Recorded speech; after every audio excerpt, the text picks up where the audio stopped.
नमस्कार दर्शक, मराठी महाराष्ट्रामध्ये आपल्या सगळ्यांचं स्वागत आहे. मी संग्राम. माजलगाव विधानसभा मतदारसंघामध्ये वातावरण जरा वेगळं आहे. तिथे नवा चेहरा कोण आहे याचा शोध माजलगाव मतदारसंघाकडून केला जातो आहे. इच्छुक उमेदवार नवीन आहेत, अपक्ष आहेत, काही पक्षाकडून उमेदवारी मागणारी लोक आहेत. त्यामध्ये प्रकाश सोळंके यांनी तर माघार घेतलीच आहे. मात्र प्रकाश सोळंके यांची माघार थोडीशी संशयास्पद आहे. ते पुण्याच्या काळामध्ये मी बोलून दाखवतो. मात्र सध्या रमेश आडसकर, त्या ठिकाणी मोहन जगताप यांनी निवडणुकीच्या तोंडावर, म्हणजे अर्जही नाही, निवडणुकीची तारीखही घोषित नाही, आचारसंहिताही नाही, याच काळामध्ये तिथे त्यांनी त्यांचा रंग दाखवायला सुरू केलं. कोणता रंग होता हे आता मी परत नव्यानं बोलून दाखवत नाही. अशा प्रकारचे रंगे बेढंगे लोक त्या ठिकाणी निवडणूक लढणार आहेत आणि तिथला आमदार होऊ पाहत आहेत. प्रकाश सोळंके यांनी निवडणुकीतून माघार घेतली आणि जयसिंह सोळंके हे आपले राजकीय वारस असतील, ते उमेदवार निवडणूक लढवतील असं त्यांनी सांगून टाकलं. आता प्रकाश सोळंके यांनी कोणत्या भीतीपोटी ही निवडणुकीतून माघार घेतली यावर खलबतं, यावर चर्चा मतदारसंघामध्ये केली जाते. प्रकाश सोळंके यांची लोकप्रियता संपली होती. ते कामं करत नव्हते, लोकांच्या पसंतीस उतरलेले नव्हते, लोक त्यांच्यावर रोष दाखवतात म्हणून पराभवाच्या भीतीपोटी त्यांनी निवडणुकीमधून पळ काढलाय असा तिथल्या मतदारसंघाचा अंदाज आहे. या सगळ्या गोष्टीमध्ये जयसिंह सोळंके हे किती फायद्यात राहणार आहेत हे आता पाहावं लागणार आहे.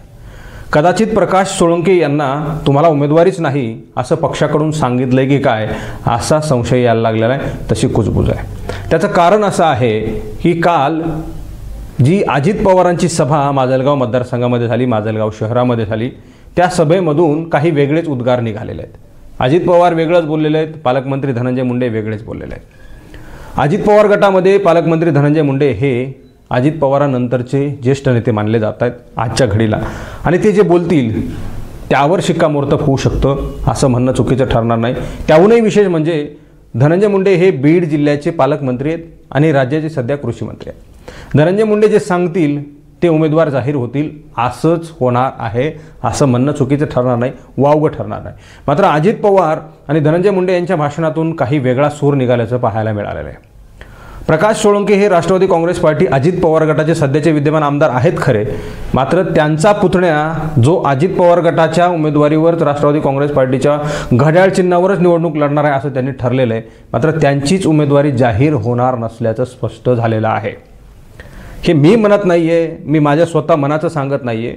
धनंजय मुंडे आणि अजित पवार या दोघांनीही असं म्हटलेलं आहे. धनंजय मुंडे असं म्हटले की माजलगाव विधानसभा मतदारसंघाचा आमदार हे दादा सांगतील तोच होईल. एकीकडं जयसिंह सोळंके आणि प्रकाश सोळंके असे छाती फुगून त्या ठिकाणी बसले होते की मीच उमेदवार आणि मलाच तिकीट मिळेल. मात्र तिथं अजितदादा आणि तिकडं धनंजय मुंडे या दोघांनीही जयसिंह सोळंकेंचं नाव घेतलेलं नाही. धनंजय मुंडे असं म्हणाले की दादा जो म्हणतील तोच आमदार या ठिकाणी होईल आणि आपलाच होईल. पण आपलाच का होईना, मग तो जयसिंह सोळंके का नाही? रनिंग जो आमदार आहे तिथली उमेदवारी त्यालाच मिळणार आहे असं ठरलेलं असताना या दोघांनी जयसिंह सोळंके यांचं नाव घेणं का टाळलं? म्हणजे याचा अर्थ असा होतो की जयसिंह सोळंकेंना तिथली उमेदवारी नाही. अजित पवारांकडं अजून कुणीतरी लॉबिंग करतंय आणि त्यांना तिथली उमेदवारी मिळेल असं बोललं जाईल किंवा मग असं म्हणणं चुकीचं ठरणार नाही. म्हणून येणाऱ्या काळात या मायबाप जनतेने सुद्धा दादांच्या पाठीमागे आपल्या आशीर्वाद उभा केला पाहिजे. इथला आमदार सुद्धा दादा जे ठरवतील तोच आपण निवडून दिला पाहिजे, नाहीतर सगळं द्यायचं दादानी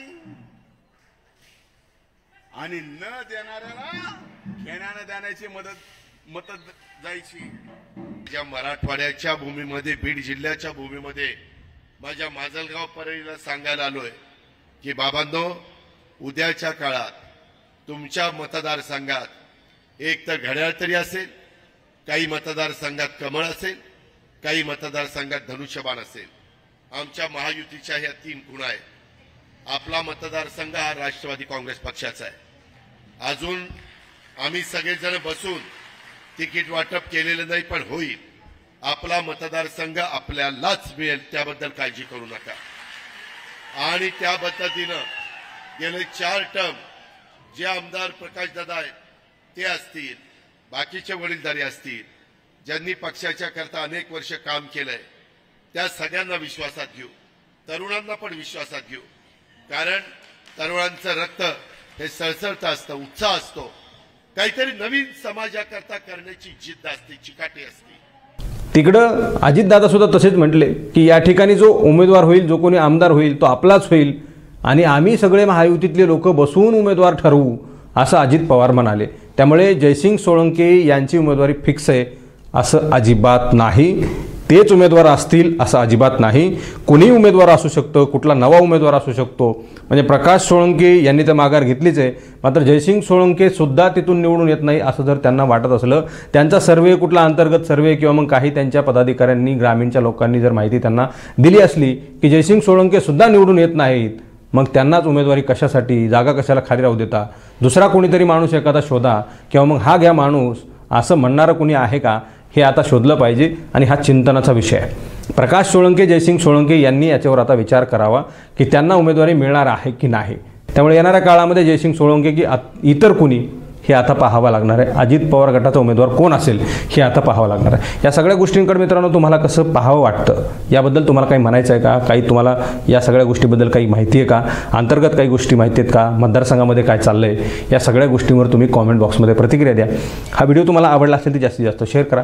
चॅनलवर तुम्ही नवीन असाल तर चॅनल सबस्क्राईब करा, बेल आयकॉन प्रेस करा. हा व्हिडिओ तुम्ही फेसबुकच्या प्लॅटफॉर्मवर पाहत असाल तर तिथंही फेसबुकच्या पेजला लाईक करा, फॉलो करा, शेअर करा.